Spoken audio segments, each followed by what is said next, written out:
Paano nga ba nabago ng isang simpleng batang mahilig magpatawa ang kapalaran ng kanyang buong pamilya?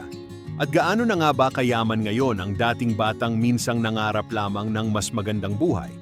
Kilalanin natin ang kahangahangang paglalakbay ni Riza May Dizon mula sa kahirapan hanggang sa pagiging isa sa pinakamatagumpay na child stars sa bansa. May mga batang ipinapanganak na tila nakatakda ng magkaroon ng marangyang buhay. Ngunit mayroon ding mga batang lumaki sa gitna ng kahirapan, sa simpleng tahanan, sa mga gabing ang tanging baon ay pag-asa at pangarap. Isa sa kanila ang Riza May Dizon. Bago pa man makilala ng buong Pilipinas ang kanyang nakakahawang tawa, bilis na pagsagot, at walang kapantay na kakulitan, isa lamang siyang simpleng batang babae mula sa Angeles City na nangangarap magkaroon ng mas magandang buhay para sa kanyang pamilya. Hindi marangya ang kanilang pamumuhay noon. Tulad ng maraming pamilyang Pilipino, dumaan sila sa mga panahong kailangan nilang magtipid para lamang maitawid ang bawat araw. Ngunit kahit mahirap ang buhay, hindi nawala ang kanyang kasiyahan. Bata pa lamang si Riza ay makulit na, malabiro, at puno ng enerhiya. Siya ang tipong bata na kayang magpatawa ng buong barangay sa simpleng pagkukuwento lamang. Hindi niya alam na ang natural niyang personalidad ang magiging susi upang mabago ang kanilang kapalaran. Pero bago natin simulan ang kanyang kwento, pa-like ng video at mag-subscribe sa aking channel, napakalaking tulong nito sa amin. Maraming salamat po. Noong taong 2012, sumali siya sa Little Miss Philippines ng noontime show na Eat Bulaga. Maraming nanood ang agad na napansin ang kanyang kakaibang karisma. Hindi siya ang pinakamatangkad, hindi siya ang pinakagarbo ang kasuotan.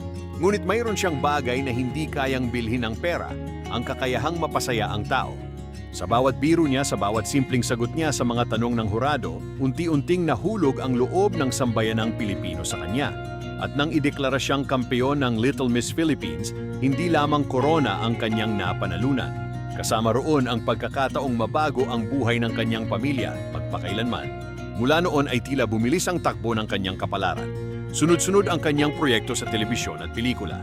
Naging regular siyang bahagi ng Eat Bulaga at kalaunan ay nagkaroon pa ng sarili niyang programa. Ang dating batang nangangarap lamang ay naging isa sa pinakasikat na child stars ng kanyang henerasyon. Nakatrabaho niya ang ilan sa pinakamalalaking pangalan sa industriya tulad ni Vic Soto, Chris Aquino, Maine Mendoza at Paulo Ballesteros. Hindi nagtagal ay naging bahagi rin siya ng ilang blockbuster movies na lalong nagpalaki sa kanyang kita at popularidad. Sa murang edad, milyon-milyon na ang kanyang kinikita mula sa hosting, pag-arte, endorsements, guest appearances, at commercials. Para sa isang batang minsang nakaranas ng kahirapan, tila napakalaking pagbabago nito. Ngunit ang higit na kahanga-hanga kay Riza ay hindi ang kanyang kasikatan kundi ang kanyang pagpapahalaga sa pamilya. Sa halip na puro luho at mamahaling bagay ang unahin, mas pinili niyang tulungan ang kanyang mga mahal sa buhay. Isa sa kanyang mga unang pinundar ay bahay para sa kanyang pamilya. Ang dating nangungupahan lamang ay nagkaroon ng sariling tahanan dahil sa kanyang pagsisikap. May isang kwento rin na tumatak sa maraming Pilipino. Noong bata pa raw si Riza, minsan siyang napagsabihan ng isang kapitbahay matapos niyang aksidenteng masagi ang isang mamahaling gamit. Mas mahal pa iyan kaysa sa buhay mo. Isang simpleng pangungusap ngunit malalim ang sugat na iniwan nito sa puso ng isang bata. Sa halip na magtanim ng galit, ginawa niya itong inspirasyon. Pinangako niya sa sarili na magsisikap siya upang balang araw ay hindi na siya mamaliitin ni Numan. At dumating nga ang araw na iyon. Sa isang nakakagulat na plot twist ng buhay, siya rin mismo ang nakabili ng bahay ng kapitbahay na minsang nanghamak sa kanya. Hindi ito ginawa bilang paghihiganti, kundi bilang patunay na kayang baguhin ng sipag, tiyaga at determinasyon ang takbo ng kapalaran ng isang tao. Habang lumalaki si Riza, marami rin ang nagtanong kung mawawala rin ba siya tulad ng ibang child stars na unti-unting nalilimutan ng publiko pagdating ng kanilang teenage years. Ngunit pinatunayan niyang hindi siya pansamantalang bituin lamang. Patuloy siyang naging bahagi ng Eat Bulaga at nanatiling mahal ng mga manonood dahil sa kanyang pagiging totoo at simple sa kabila ng kanyang tagumpay. Hanggang ngayong 2026 ay aktibo pa rin siya sa telebisyon at iba't ibang proyekto sa industriya. Nitong taon lamang ay ipinagdiwang niya ang kanyang ika-21 na kaarawan sa Eat Bulaga kung saan muling naging usap-usapan ang kanyang pagbabalik-tanaw sa kanyang journey bilang child star hanggang sa pagiging ganap na dalaga. Ngayon, ang malaking tanong ng marami, Gaano na nga ba kayaman si Riza May Dizon sa kasalukuyan? Walang opisyal na inilalabas na statement tungkol sa kanyang eksaktong net worth, ngunit batay sa iba't ibang online estimates, ang kanyang kabuuang yaman ay maaaring nasa pagitan ng humigit kumulang 300 milyon hanggang mahigit 450 milyong piso kapag isinama ang kanyang mga kinita sa telebisyon, pelikula, endorsements, social media income, at mga naipundar na ari-arian sa loob ng mahigit isang dekada sa industriya. Ang ibang online estimates ay mas mataas pa rito ngunit hindi ito opisyal na nakumpirma, kaya dapat itong ituring bilang pagtataya lamang at hindi eksaktong halaga. Kung iisipin, napakalaking halaga nito para sa isang batang minsang nangangarap lamang magkaroon ng mas magandang buhay.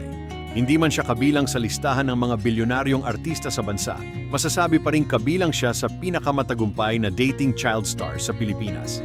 Ang kanyang yaman ay hindi lamang nakikita sa pera. Makikita ito sa seguridad na naibigay niya sa kanyang pamilya. Makikita ito sa mga bahay na kanyang naipundar. Makikita ito sa katotohanang hindi na kailangang mamroblema ng kanyang mga magulang kung paano sila makakaraos sa susunod na araw. Makikita ito sa mga oportunidad na kaya na niyang ibigay sa kanyang sarili at sa mga taong mahal niya. Sa panahon ngayon kung saan maraming child stars ang nawawala sa limelight o nagkakaroon ng problema sa kanilang finances pagdating ng adulthood, nananatiling inspirasyon si Riza sa tamang paghawak ng pera at magandang paggabay ng pamilya. Marami ring humahanga sa kanyang pagiging simple. Sa kabila ng kanyang tagumpay, nananatili siyang palabiro, mapagkumbaba at madaling lapitan. Hindi siya iyong tipo ng celebrity na kailangang magpakitang gilas upang mapansin ng tao. Ang kanyang natural na personalidad ang patuloy na dahilan kung bakit mahal pa rin siya ng publiko. Habang tumatanda siya, mas marami pang oportunidad ang maaaring dumating sa kanyang buhay. Maaring mas lumawak pa ang kanyang career sa acting. Maaring pumasok siya sa negosyo. Maaring magkaroon siya ng mas marami pang endorsements. Maaring mas lalo pang lumaki ang kanyang yaman sa mga susunod na taon. Ngunit anuman ang mangyari, isa lamang ang sigurado. Hindi kailanman mabubura ang kanyang pinagmulan. Hindi kailanman mabubura ang alaala ng batang minsang sumali lamang sa isang beauty contest upang makatulong sa pamilya. Hindi kailanman mabubura ang batang pinagtawanan noon, ngunit siya ring hinangaan kalaunan. Hindi kailanman mabubura ang batang minsang sinabihan na mas mahal pa ang isang bagay kaysa sa kanyang buhay, ngunit lumaki upang patunayang mas mahalaga ang sipag at pangarap kaysa anumang material na bagay. Sa bawat tagumpay na kanyang natatamo ngayon, tila paulit-ulit niyang pinatutunayan na hindi hadlang ang kahirapan upang maabot ang tagumpay. Minsan sapat na ang talento, minsan sapat na ang determinasyon, at minsan sapat na ang isang batang may malaking pangarap. Sa likod ng mga kamera, ilaw at palakpak ng mga tao ay nananatili pa rin ang simpleng batang si Riza na gustong mapasaya ang kanyang pamilya at mga tagahanga. Marahil iyon ang tunay na dahilan kung bakit hanggang ngayon ay mahal pa rin siya ng sambayanan. Hindi dahil sa kanyang pera, hindi dahil sa kanyang kasikatan, hindi dahil sa kanyang mga ari-arian, kundi dahil nakikita ng mga tao sa kanya ang isang batang Pilipino na hindi sumuko sa kabila ng hirap ng buhay. Isang batang ginawang inspirasyon ang pangmamaliit ng iba. Isang batang ginawang lakas ang mga sugat ng nakaraan. Isang batang naging simbolo ng pag-asa para sa maraming Pilipino. At kung may isang aral na maiiwan sa kanyang kwento, marahil ito yon. Hindi nasusukat ang tunay na kayamanan sa laki ng pera sa bangko. Nasusukat ito sa dami ng buhay na iyong nabago. Sa dami ng taong iyong natulungan. Sa dami ng pangarap na iyong natupad. At sa kakayahan mong manatiling mabuting tao kahit nasa tuktok ka na ng tagumpay.